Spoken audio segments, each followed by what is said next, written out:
Bom, a origem do tema desse vídeo, na verdade, se derivou de uma posição, né, de um colocamento já, perguntando se Marte e Vênus são significadores dos cônjuges, no caso do homem, que a Vênus no mapa do homem significaria a futura esposa, e o Marte no mapa da mulher significaria o futuro marido.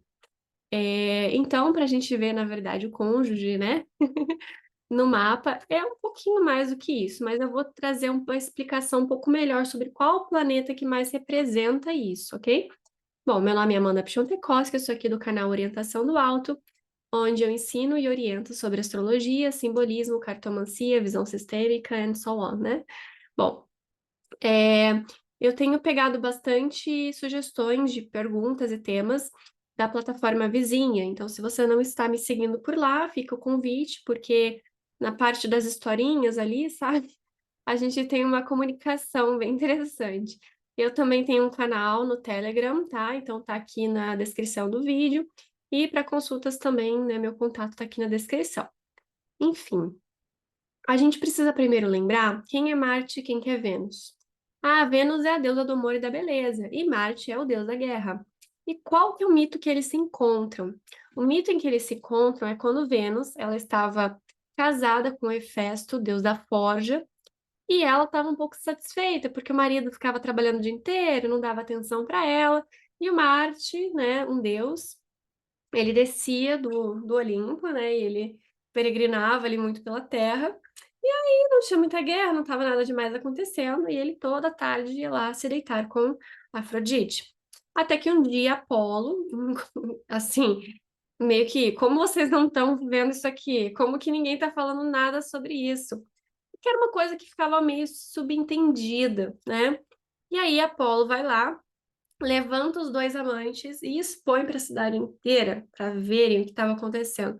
Como era horrível aquela traição, aquele, né, relacionamento ali extraconjugal, né? E aí acontece que Afrodite vai para um canto, né? Marte, Deus da Guerra, vai para outro canto, e assim termina a história, né? Com uma traição, um casamento, um caso extraconjugal. Então tinha aquela coisa do romance, da atração, mas assim, dizem algumas mitos, né, que contam que a primeira vez foi uma violência, né? Não era consentido por Afrodite. Depois é que ela, tá bom, né? Aquela vítima que se apaixona pelo agressor, né? Então tem algumas versões assim também, ok? Então agora pensa comigo o seguinte, por mais que a gente tenha ali um arquétipo, digamos assim, muito interessante de homem, né? Aquela relação da força, de uma autoridade, de uma proteção marcial, e da mulher como amor, beleza, harmonia, juventude. Será que ainda assim é realmente o ideal de relacionamento? Eu acho que não. Então, o ideal de relacionamento, para a gente entender, é sempre como a gente queria que os nossos pais fossem, almas gêmeas, né? A gente sempre queria ver nossos pais juntinhos, se dando bem, tranquilos, na maior, né, harmonia. Então, a mulher sendo realmente o lar, a harmonia da casa, o homem como provedor, protetor. E aonde a gente vai encontrar essas duas figuras, essas duas imagens? A gente encontra na referência de Sol e Lua, que também representam os nossos pais. Por isso que eu sempre falo que a nossa tendência é uma repetição de padrão. Claro que a gente tem espaço para melhorar, mas a gente não tem como ir muito além do que aquilo que nos é conhecido ou aquilo que nos foi ensinado. Por isso que para eu correr uma maratona não tem como, porque eu não tenho preparo físico para isso. Para eu ir lá e trabalhar como uma cientista não tem como, porque eu não me formei para isso. Então a gente vai até onde a gente aprendeu. E da mesma forma é com as nossas relações pessoais. Como que a gente aprendeu a se relacionar? De que forma? Como? Com quem? Com os nossos pais, com base nos relacionamentos deles. É claro que depois, quando a gente percebe que, opa, sou adulto, eu tomo as rédeas da minha própria vida, eu faço as minhas escolhas. Muito obrigada por tudo que vocês me ensinaram, mas daqui para frente eu assumo. Aí a gente tem uma abertura um pouco maior para aprender coisas novas. Mas repare, depois de casado, minha filha, você vai ver quanta e quanta coisa você vai acabar fazendo a mesma coisa que sua mãe fazia e que era errada e que você não concordava, tá? Porque tá no alcance genético. É muito difícil. Ô, Valquíria, para quieta, você já saiu, foi lá fora e não para quieta, minha filha. Tá aqui arranhando minha mala. Já deu, né? Já deu, já deu. Tá magricela, não quer parar de brincar nunca. Enfim, gente. Então, o Sol e a Lua, eles são os que mais se aproximam disso. E vejam na prática, claro que a gente tem algumas exceções. Em alguns casos, o Marte pode muito bem significar o marido, o homem da vida da mulher. Em alguns casos, Vênus pode significar a esposa do homem, né? Enfim. Mas quase sempre, a maior parte das vezes, a gente vai olhar o mapa da mulher, vai ver o Sol, vai ver como é que está aquele Sol, se tem algum planeta, alguma estrela fixa, e vai descrever o marido dela. Claro que também o regente da casa 7. A gente não pode esquecer do regente da casa 7, é claro. Não é uma mistura desses elementos. É, daí, no caso do mapa do homem, a gente vai olhar para o Sol, vai encontrar ele mesmo.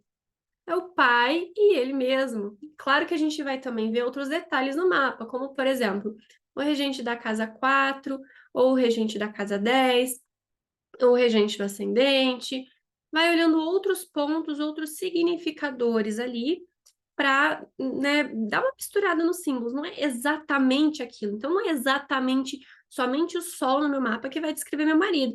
Imagina, meu marido, ele odeia aparecer, ele detesta aparecer. Aí tá lá um solzão em Áries, né, tá exaltado, na casa 9 fazendo um trígono com ascendente. Meu marido, por mais que ele tenha tido já muito trabalho com coisas, né, palestras e dando aulas, etc. Hoje em dia ele está numa fase muito mais na dele, muito mais tranquila. Então ele é muito mais bem representado pelo Saturno, que rege a minha casa 7, e ele está sob os raios do Sol, ele está combusto, então ele está escondido, né?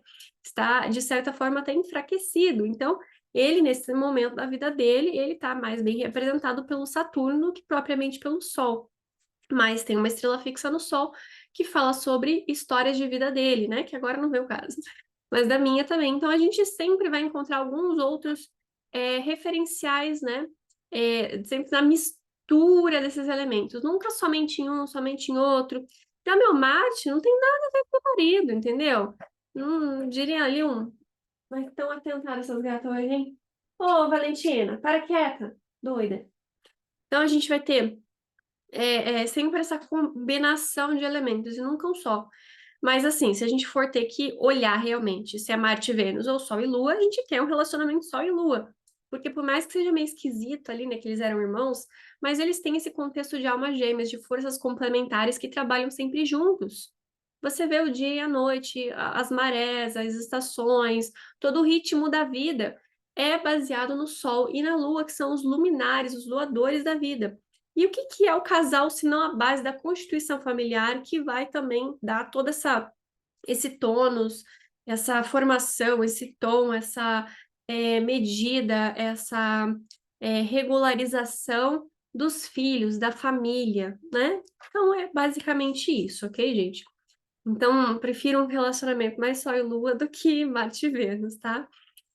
Vou ficando por aqui, tem sempre muito assunto para a gente divagar, a gente pode falar bastante sobre Vênus, sobre Marte, sobre Sol, sobre Lua e vários outros detalhes simbólicos que se reúnem aqui nesse simbolismo, né, riquíssimo, mas meu objetivo foi atendido, que era explicar, né, que nunca é só um planeta que vai significar o seu marido, alguns astrólogos antigos colocam Júpiter também para significar o marido, né, enfim, alguns significam filho, o tio, enfim, porque depende de cada mapa, depende de cada caso, depende de outras circunstâncias. É, nunca vai ser só um planeta, a gente sempre vai usar uma combinação com o regente de casa, além do planeta. No caso do pai mesmo, ele pode ser um Saturno, pode ser um Sol. Enfim, vou ficando por aqui. Deixe suas sugestões de vídeos, temas, dúvidas que você gostaria de ver aqui no canal, que eu gravo para vocês, né? Com bagunças felinas. Eu vou ficando por aqui e até a próxima.